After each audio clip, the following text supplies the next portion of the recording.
আসসালামু আলাইকুম স্টুডেন্ট, আমি মমতাজ খাতুন কান্তা, বেফলে ইসলামী উচ্চ বিদ্যালয়, রূপসা, খুলনা। এই করোনাকালীন সময়ে তোমাদের পড়ালেখা অনেকটাই হ্যাম্পার হয়েছে, কেননা তোমাদের এখন বাসায় থাকতে হচ্ছে, স্কুলটা অফ আছে। আর এই কথা মাথায় রেখেই আমরা এই অনলাইন প্রোগ্রামটা চালু করছি, যাতে তোমরা বাসায় বসেই এই বেনিফিটটা পেতে পারো। সো আজ আমি তোমাদের ক্লাস 6-এ ইংলিশ সেকেন্ড পার্টটা সম্পর্কে আলোচনা করবো বা ডিসকাস করবো। দেখো, এবার তোমরা ফার্স্টেই আমি তোমাদের ইংলিশ সেকেন্ড পার্টের পার্টস অফ স্পিচ নিয়ে আলোচনা করব। সেটা আলোচনা করার আগে তোমাদের আমি আগে বোঝাতে চাচ্ছি পার্টস অফ স্পিচটার গুরুত্বটা কতটুকু। এটা কিন্তু একটা vital part of English grammar.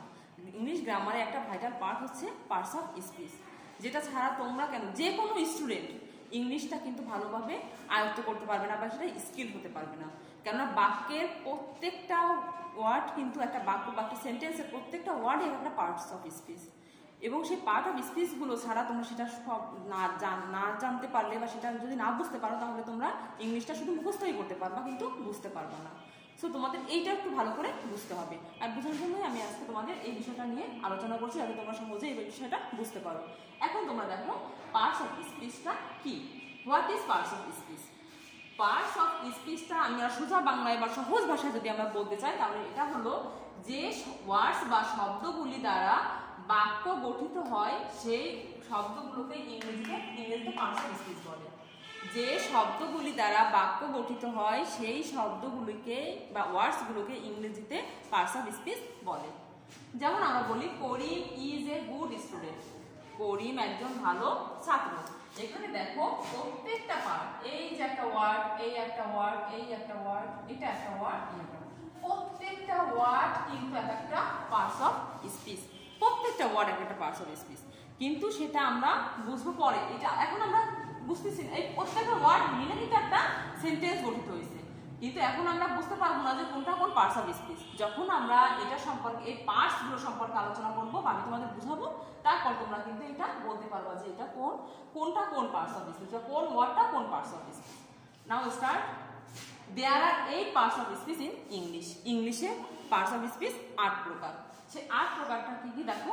দে আর, ফার্স্টেই আমরা বলি noun, pronoun, adjective, verb, adverb, preposition, conjunction and interjection.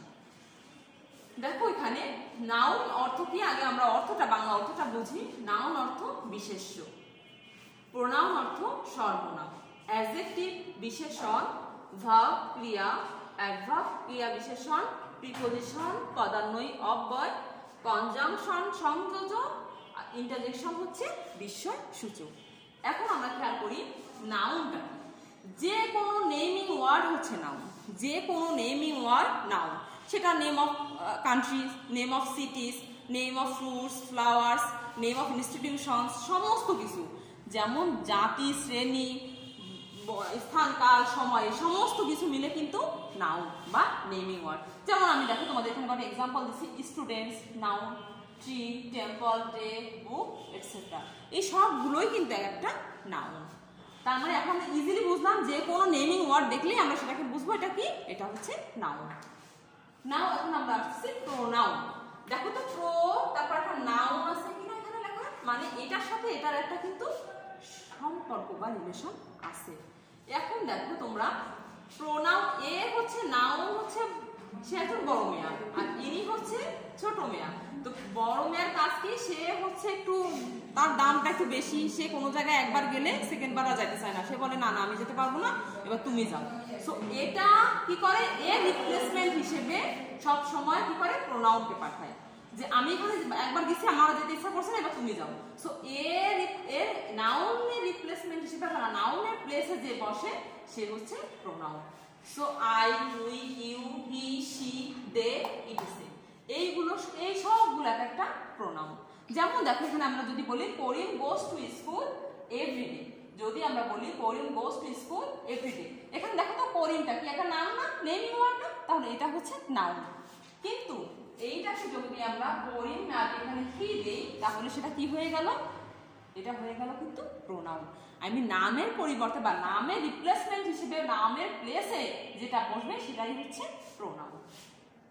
এবার আমরা আসি অ্যাডজেক্টিভে। অ্যাডজেক্টিভ অর্থ বিশেষণ। অ্যাডজেক্টিভের কাজ কি? এই নাউন আর প্রোনাউন, এই যে দুইটাকে কি করবে, এই দুইজনের দোষ, গুণ, অবস্থা, সংখ্যা, পরিমাণ এগুলো সে বুঝাই দিবে বা এগুলো সে বলবে, নির্দেশ করবে। তার মানে আমরা অ্যাডজেক্টিভ বলতে বোঝাই যে ওয়ার্ডস বা শব্দগুলো নাউন বা প্রোনাউনের দোষ, গুণ, অবস্থা, সংখ্যা, পরিমাণ এগুলো বুঝিয়ে দেয় বা এগুলো নির্দেশ করে, তাকে আমরা কি বলি? অ্যাডজেক্টিভ বলি। সো অ্যাডজেক্টিভ দেখো নাইস, যেমন নাইস বয় বলি, বয়টাকে আমরা মডিফাই করতেছি নাইস দিয়ে। হ্যাপি, ব্রেভ, সাহসী, হ্যাপি, সুখী, তারপর স্ট্রং আছে, এই সমস্ত কিছু কি বলতো? এই সমস্ত কিছু হচ্ছে অ্যাডজেক্টিভ। আচ্ছা, তাহলে অ্যাডজেক্টিভটা কি বুঝলাম? নাউন বা প্রোনাউনের দোষ, গুণ, অবস্থা, সংখ্যা যে বলে দেয়, বড়মেয়ার ছোটমেয়ার দোষ, গুণ, অবস্থা, সংখ্যা যে বলে দেবে সে হচ্ছে এই অ্যাডজেক্টিভ। এবার আমরা আসি ভার্বে। ভার্ব কিন্তু একটা মোস্ট ইম্পর্টেন্ট একটা পার্টস অফ স্পিচ। তাহলে দেখো এখানে পার্টস অফ স্পিচে ভার্বটা একটা মোস্ট গুরুত্বপূর্ণ, যে সবসময় কাজ করবে। ভার্ব ছাড়া কোনো সেন্টেন্স লেখা সম্ভব না। সাবজেক্ট নাউন ছাড়া সম্ভব, প্রত্যেকটা পার্টস অফ স্পিচ ছাড়া সম্ভব, কিন্তু ভার্ব ছাড়া কোনো ধরনের সেন্টেন্স গঠিত হতে পারে না বা গঠন হতে পারে না। এবার খেয়াল করো, ভার্বটা কি? অ্যাকশন। ভার্ব অর্থ হচ্ছে অ্যাকশন, ডিরেক্ট অ্যাকশন, যে কাজ করবে। যে ওয়ার্ডস বা শব্দগুলো দ্বারা কোনো কাজ করা বোঝায়, যে কাজ করবে সেই হচ্ছে ভার্ব। এর কাজই হচ্ছে কাজ করা। সো ইট, খাওয়াটা একটা কাজ। সি, দেখা। রিড, পড়া। লুক, তাকানো। ওপেন, খোলা। স্ট্যান্ড, দাঁড়িয়ে থাকা, সমস্ত কিছু, এই সমস্ত যে কাজগুলো যে করবে সে হচ্ছে ভার্ব। ভার্ব ছাড়া কোনো সেন্টেন্স গঠন হতে বা গঠিত হতে পারে না। সো ভার্বটা কিন্তু খুবই ভাইটাল। এবার আমরা আসি অ্যাডভার্ব। দেখো তো অ্যাডভার্ব একটা যে ভার্ব আছে না পরে, সো অ্যাডভার্ব এর সাথে অবশ্যই ভার্বের একটা রিলেশন, স্ট্রং রিলেশন। ম্যাক্সিমাম ক্ষেত্রে অ্যাডভার্ব করে কি? ভার্বকে মডিফাই করে, মানে ভার্বের গুণ, ভার্বের অবস্থান এটা বোঝায়। তবে মাঝে মাঝে আবার করে কি? অ্যাডজেক্টিভটার দিকেও একটু তাকায়, অ্যাডজেক্টিভটারও গুণ মাঝে মাঝে বা অবস্থানটাও সে নির্দেশ করে। তার মানে অ্যাডভার্ব আমরা কি বললাম? অ্যাডভার্ব হচ্ছে ভার্বের সাথে একটু স্ট্রং রিলেশন, তবে অ্যাডজেক্টিভের সাথেও এই রিলেশনটা কিন্তু আছে কম বেশি। অ্যাডভার্ব কি করে? ভার্ব এবং অ্যাডজেক্টিভের গুণ প্রকাশ করে, তা না হলে অবস্থানটা সেটা হচ্ছে নির্দেশ করে।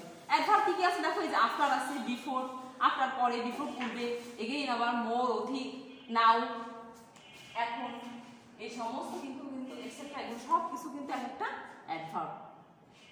এবার আসি আমরা প্রিপোজিশন। প্রিপোজিশন খুবই ইজি, যেটা আমরা দেখলেই বুঝতে পারি এটা একটা প্রিপোজিশন। প্রিপোজিশন হচ্ছে পদান্বয়ী অব্যয় যেটা, তার কাজ কি? সে এবার উঠে যাও নাউন বা প্রোনাউন নিয়ে আসো। নাউন বা প্রোনাউন যে আছে তাদের পূর্বে অবস্থান, পূর্বে বসে কি করে? সেই নাউন বা প্রোনাউনের সাথে বাক্যের যে অন্য শব্দগুলো সেগুলোর একটা সম্পর্ক সৃষ্টি করে। এটা হচ্ছে প্রিপোজিশন।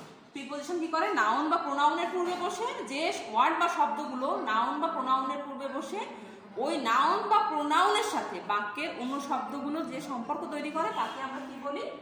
প্রিপোজিশন। যেমন in, into, on, to, with, under, over etcetera, এই সমস্ত কিছু কিন্তু preposition.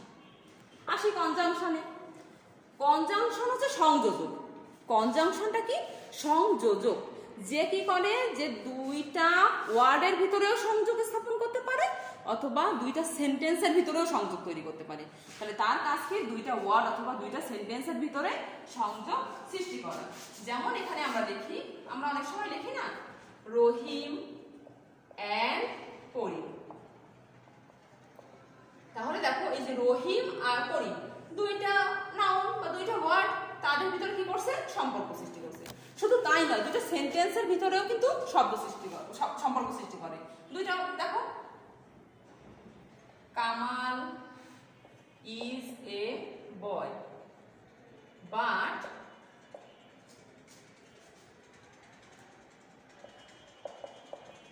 Lily is a girl। এখানে দেখো এই যে বাট, দেখছো সম্পর্ক সৃষ্টি করছে দুইটা সেন্টেন্সের ভিতরে। এই দেখো দুইটা সেন্টেন্স বা বাক্যের ভিতরে কিন্তু সম্পর্ক সৃষ্টি করছে, দুইটা ওয়ার্ডের ভিতরেও কিন্তু সম্পর্ক সৃষ্টি করছে। তাহলে আমরা কনজাংশন আমরা কি বুঝতে পারি? যে এ কি করে? দুইটা ওয়ার্ড, যে ওয়ার্ডস বা শব্দগুলো দুইটা ওয়ার্ড অথবা দুইটা সেন্টেন্সের ভিতরে সম্পর্ক সৃষ্টি করে তাকে আমরা কি বলি? কনজাংশন।